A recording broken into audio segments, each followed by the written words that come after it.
So you're graduating from dental school, looking at dental practices, maybe you're a couple years out looking for a practice to buy.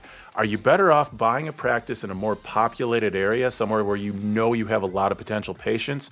Or should you look at practices that are a little further out in the country, something that's a little more remote, but maybe you're kind of like the only dentist in town? Honestly, either one of those can work, and it depends a lot on your personality.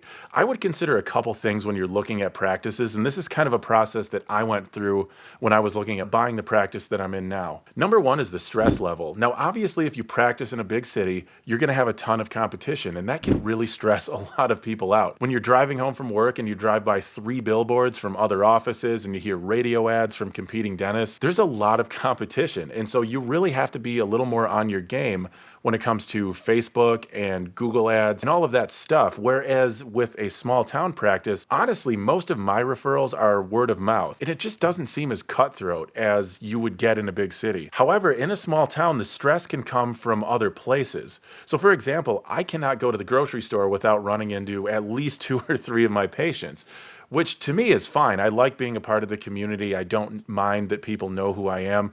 But if you're somebody that really wants to leave work at work and just go home and forget about it and sort of have 2 separate lives, that's a lot harder to do in a small town. And so that's really something to consider. It depends a lot on your personality and really just which type of stress you can kind of live with. And of course, in a big city, because there are so many dentists around, you're going to have a lot of specialists that you have access to. And so if you want to focus on crowns and fillings and just sort of go home after that and not really worry about having to learn to do endo and surgical extractions and ortho and things like that, a city's a great place to practice because you will have that option. Whereas in a small town, if your endodontist is like 2 hours away, the oral surgeon is, 2 hours away, you're probably going to have to get good at extractions and you're going to have to get good at root canals. Your patients are going to expect that from you. And if that doesn't sound like something you're interested in, that can be a ton of stress too. The second thing, and I think this is the most important thing for most people to consider, is the lifestyle. Now, I'm not going to say lifestyle is better in the city versus the country or one way or the other. It really depends on you and your family and your preferences. But I think it's good to think about that and recognize it. Because for me, I grew up in a small town and I spent a few years in Metro Detroit. I could never get used to the traffic, and it's just not my scene.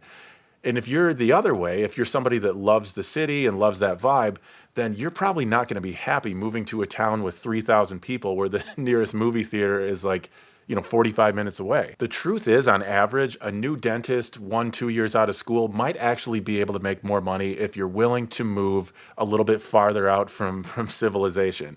I say that for a couple reasons. Number one, the competition for jobs in cities is so high that owner dentists and corporate chains, they really don't have any incentive to pay a lot.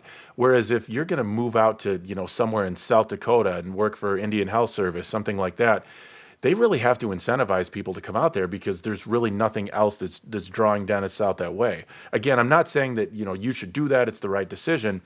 But if you look closely, you do see those trends that jobs in cities do tend to pay actually a little bit less than jobs that are a little further out. And once you factor in the cost of living, just for fun, I pulled up a $600,000 house in LA and compared it to what that same $600,000 gets you. And this is about 30 minutes from where I live.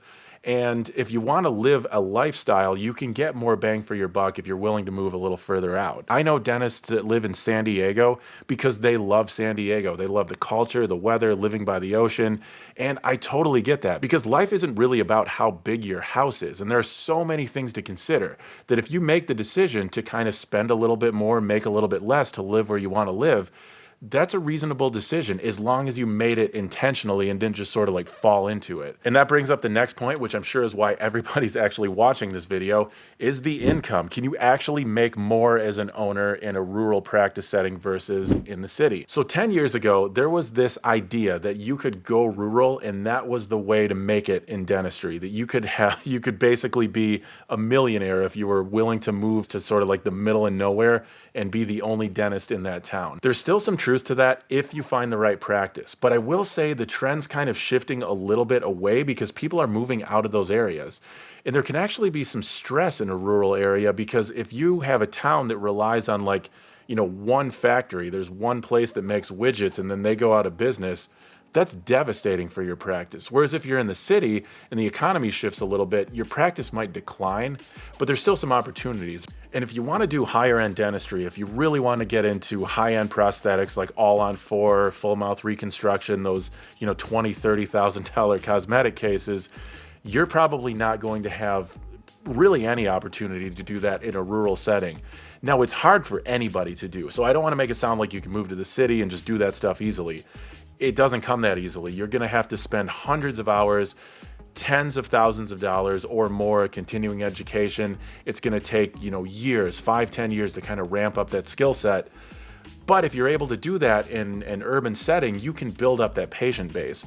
Whereas if you are out in a small town, a couple thousand people, the patient base is just different. So you're almost stuck as a sort of jack of all trades type dentist. So at the end of the day, which type of practice is better? I would say if you're comparing two practices that are grossing the same amount, you'll probably take home more money working in a small town because your overhead's going to be lower.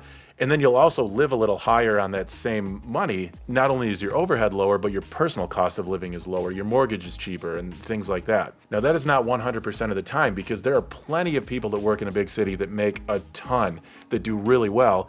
And there are stories of people that have a practice in a small town and then another practice moves in, or a corporate chain, moves in a half hour down the road. And that can be really hard. It's harder on that practice than it is on somebody that's in the city. All in all, it's a lot of details to think about. The piece of advice that I would give really everybody is decide where you want to live and maybe where you want to practice. And I actually know dentists who live like in the city and then drive an hour out into the sticks to their practice, so kind of best of both worlds. But I really think that the most important piece is what you and your family are comfortable with as a living situation, and then sort of build your career around that. As always, please like, subscribe, and share, and I will see you guys next time.